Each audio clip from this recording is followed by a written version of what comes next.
Di satu pihak saya senyum, 91 emas. Di lain pihak agak pusing juga ini. Bonusnya besar juga itu sekarang. Menteri Pemuda dan Olahraga sudah kembali, Saudara Erick Thohir. Selamat dengan Tapi gue ingin menyampaikan sesuatu bahwa kita ini sekarang bicara generasi ini yang sudah stop lah, dan gue yakin ini masih bisa meraih prestasi lebih bagus lagi dengan tim ini. Okay? Karena kemarin di 2 tahun ini mungkin kalau nggak salah lupa gue, tim keduanya itu ikut turnamen di Taiwan dan juara juga menang Denmark siapa. Amril diberi kesempatan. Amril ini asistennya Hector, dulu pemain gue dari umur 16-17 udah ikut gue dia. Sekarang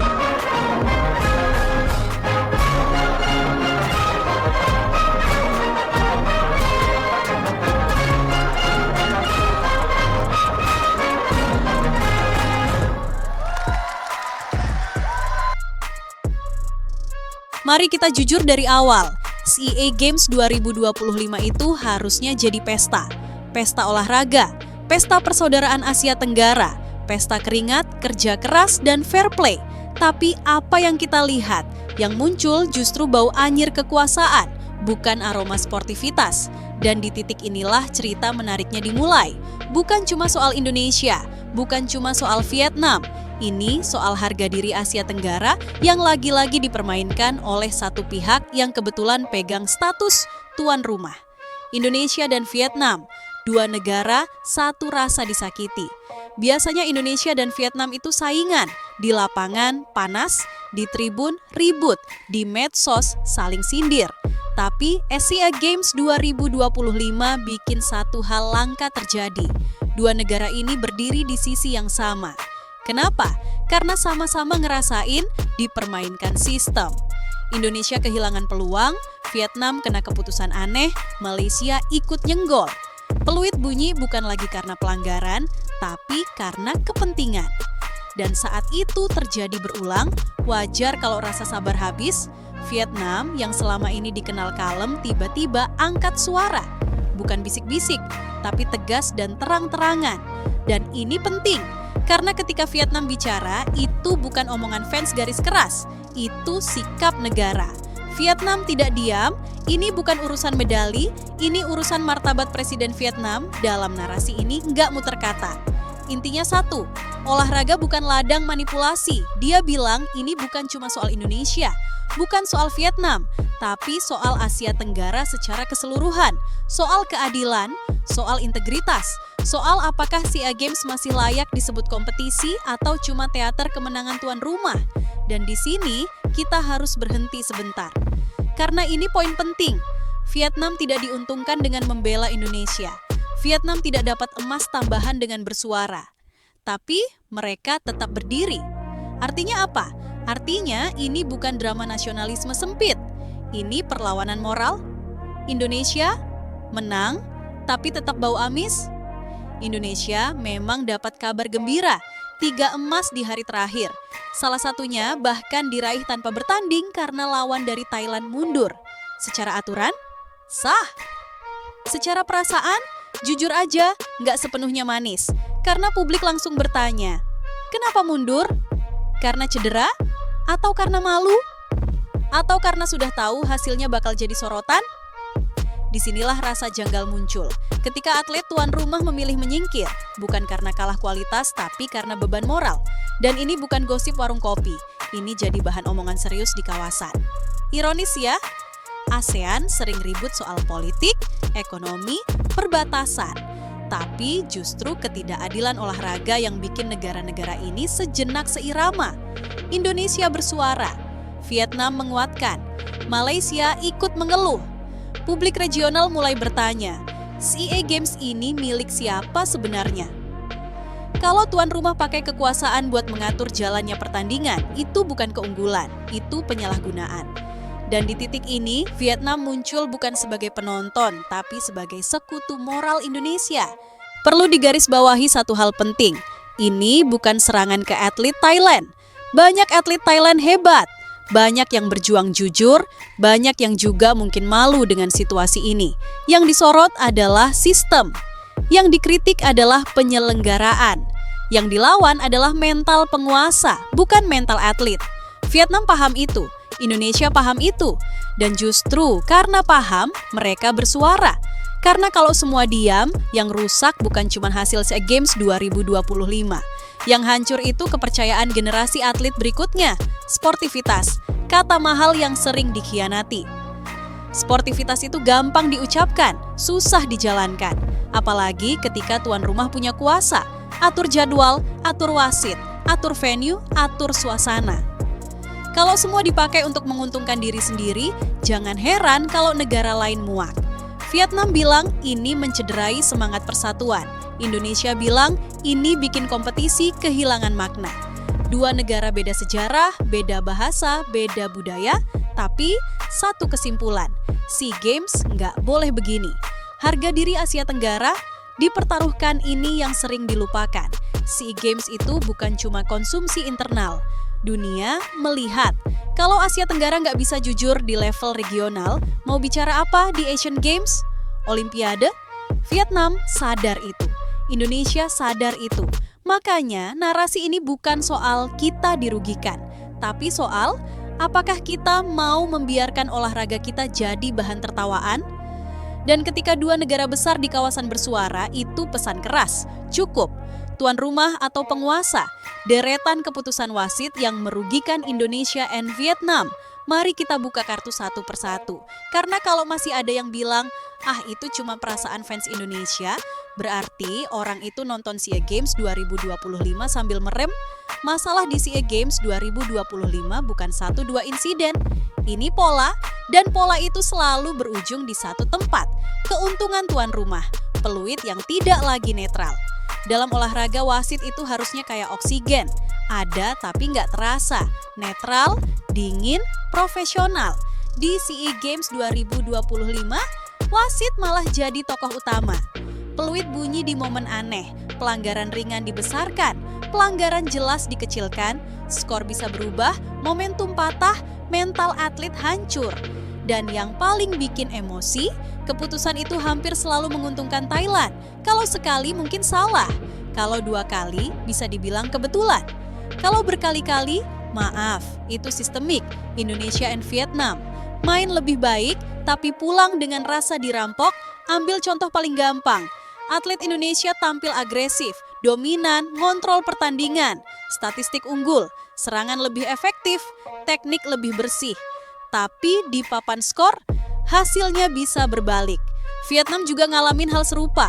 Atlet mereka konsisten, disiplin, rapi. Tapi tiap masuk momen krusial, selalu ada saja keputusan aneh. Poin yang harusnya sah, dianulir. Hukuman yang harusnya ke lawan, malah ke mereka. Protes kecil langsung disemprit. Pesannya jelas, kalian tamu, tahu diri. Ketika wasit lebih taat ke bendera daripada aturan ini, bagian paling berbahaya. Karena disinilah olahraga berubah jadi sandiwara. Aturan tertulis boleh sama, tapi interpretasinya bisa lentur kayak karet. Kalau atlet Thailand melakukan pelanggaran, masih dalam batas wajar. Kalau atlet Indonesia atau Vietnam melakukan hal serupa, pelanggaran, hukuman. Ini bukan analisis sok tahu. Ini keluhan yang muncul berulang kali dari atlet, pelatih, bahkan ofisial. Dan ketika peluit sudah punya preferensi, pertandingan kehilangan makna. Olahraga tanpa keadilan, serius hiburan murahan. Di titik ini, SEA Games 2025 bukan lagi kompetisi. Ini jadi drama murahan dengan ending yang sudah ditulis. Penonton disuruh percaya ini adil. Atlet disuruh terima dengan lapang dada, negara lain disuruh diam demi harmoni ASEAN. Padahal, harmoni yang dibangun di atas ketidakadilan itu palsu. Vietnam paham itu, Indonesia paham itu. Makanya mereka nggak cuma marah karena kalah. Mereka marah karena dipermainkan. Sistem penilaian, abu-abu yang sengaja dipelihara. Cabang-cabang tertentu punya sistem penilaian yang tidak sepenuhnya objektif. Ada unsur subjektif, ada ruang tafsir, dan ruang inilah yang dimanfaatkan. Nilai bisa naik turun tanpa penjelasan detail. Komentar juri minim transparansi, protes, diredam. Vietnam terang-terangan menyebut kalau sistem penilaian dibiarkan abu-abu, yang pegang kuasa akan selalu diuntungkan. Indonesia merasakan dampaknya langsung. Vietnam melihatnya dengan mata kepala sendiri, mental atlet. Jadi korban paling nyata yang sering lupa dibahas, atlet itu manusia. Ketika mereka merasa sudah tampil maksimal, tapi hasilnya dipatahkan oleh keputusan tak masuk akal yang rusak bukan cuma medali, tapi kepercayaan diri. Ada atlet yang langsung drop, ada yang kehilangan fokus, ada yang bahkan trauma bertanding di level internasional. Ini bukan lebay, ini realita. Dan ironisnya, semua ini terjadi di ajang yang seharusnya jadi panggung pembelajaran, bukan panggung frustrasi. Di tengah segala kegaduhan, tudingan, peluit berat sebelah, dan sistem yang bikin kening berkerut, ada satu fakta yang nggak bisa dipelintir. Indonesia tetap menang, Vietnam tetap konsisten. Dan yang bikin kemenangan ini beda adalah satu hal sederhana tapi mahal, diraih tanpa kecurangan. Karena begini, medali bisa diatur, hasil bisa dibelokkan, tapi kelas dan karakter juara nggak bisa dipalsukan. Prestasi sejati selalu punya aroma berbeda. Coba bandingkan rasanya, menang karena kerja keras versus menang karena sistem mendukung. Yang satu bikin bangga, yang satu bikin gelisah. Indonesia dan Vietnam ada di kelompok pertama. Thailand, banyak atletnya justru terlihat canggung merayakan kemenangan. Dan publik bisa mencium itu karena prestasi sejati selalu terasa jujur. Emas Indonesia bukan hadiah, tapi hasil ambil contoh cabang tenis. Aldila Suciadi dan Jessie Rompis.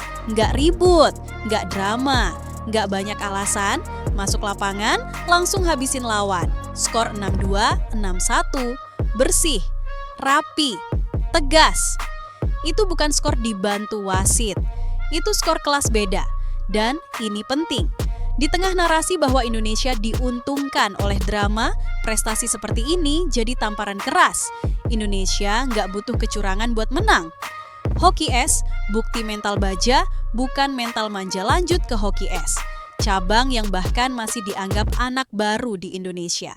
Final, tekanan, tertinggal, waktu hampir habis. Apa yang dilakukan Indonesia? Nangis, protes, menyalahkan wasit? Enggak, mereka balik menyerang. 2 gol di 2 menit terakhir. Ini bukan keajaiban, ini mental. Mental yang dibentuk dari latihan, kekompakan, dan kepercayaan satu sama lain. Bukan dari lobi-lobi, bukan dari tekanan penyelenggara, dan sejarah tercipta. Emas pertama tanpa tanda bintang, tanpa catatan kaki. Vietnam konsisten, kalem tapi tegas. Vietnam mungkin tidak selalu paling ramai, tapi mereka konsisten. Atlet-atlet Vietnam dikenal disiplin, teknik rapi, strategi jelas, jarang drama. Dan yang paling penting, mereka menjunjung fair play bahkan saat dirugikan. Vietnam bisa saja diam, bermain aman, ngikut arus, tapi mereka memilih bersuara. Dan di saat yang sama, mereka tetap fokus bertanding. Ini kombinasi langka, berani melawan sistem, tapi tidak kehilangan fokus prestasi. Disinilah kontras paling telanjang terlihat. Indonesia and Vietnam, latihan bertahun-tahun, regenerasi, evaluasi, bangun mental. Thailand, dalam narasi kontroversi ini, manfaatkan status tuan rumah, tekanan sistem, keputusan abu-abu. Yang satu membangun fondasi, yang satu menambal hasil, dan sejarah selalu berpihak pada yang pertama. Atlet muda belajar dari siapa? Ini dampak jangka panjang yang sering diabaikan. Atlet muda Indonesia dan Vietnam melihat satu pesan jelas. Menang itu bukan soal jalan pintas. Mereka melihat Aldila Jessie. Mereka melihat tim hoki es. Mereka melihat atlet yang tetap hormat pada permainan meski disudutkan. Bandingkan dengan atlet muda yang melihat kemenangan instan karena dibantu. Apa yang mereka pelajari? Bahwa kecurangan itu sah asal menang. Inilah kenapa isu ini lebih besar dari SEA Games 2025. Medali bisa direkayasa, tapi nama baik tidak hari ini mungkin medali bisa dicabut. Besok mungkin tabel klasemen berubah, tapi yang tertinggal selamanya adalah reputasi. Indonesia dan Vietnam pulang dengan kepala tegak, dengan cerita tentang perjuangan, dengan prestasi yang bisa diceritakan ulang tanpa rasa malu.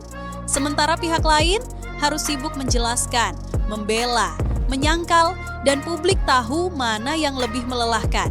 Voli putra Indonesia kalah, tapi terhormat. Kekalahan juga bagian dari cerita jujur. Final voli putra, 5 set, darah, keringat, emosi. Indonesia kalah, dan tahu apa yang terjadi? Nggak ada drama, nggak ada tuduhan, nggak ada alasan aneh. Pelatih bicara soal regenerasi, atlet menerima hasil, publik mengapresiasi perjuangan. Ini contoh dewasa, karena sportivitas itu bukan cuma soal menang, tapi cara menerima kalah. Prestasi kecil, makna besar perunggu menembak. Perak beregu, bukan headline besar, tapi setiap medali itu lahir dari proses bersih, dari fokus, dari teknik, dari disiplin, dan itu semua menyusun satu narasi besar. Indonesia datang untuk bertanding, bukan untuk bernegosiasi hasil. Vietnam juga sama, mereka datang dengan misi, menang kalau layak, kalah kalau memang kalah. Sederhana, tapi langka. Ada kemenangan yang tidak tercetak di papan skor, tapi terasa di dada. Indonesia dan Vietnam memenangkan satu hal penting, kepercayaan publik. Publik tahu siapa yang bekerja keras, publik tahu siapa yang bermain bersih, publik tahu siapa yang layak dijadikan contoh. Dan dalam jangka panjang, kepercayaan ini lebih berharga dari emas manapun. Penutup bagian 3, juara. Itu soal. Siapa kamu? Bukan apa yang kamu dapat. SEA Games 2025 mengajarkan satu pelajaran keras, tapi jujur. Tidak semua pemenang adalah juara. Juara sejati adalah mereka yang menang tanpa curang.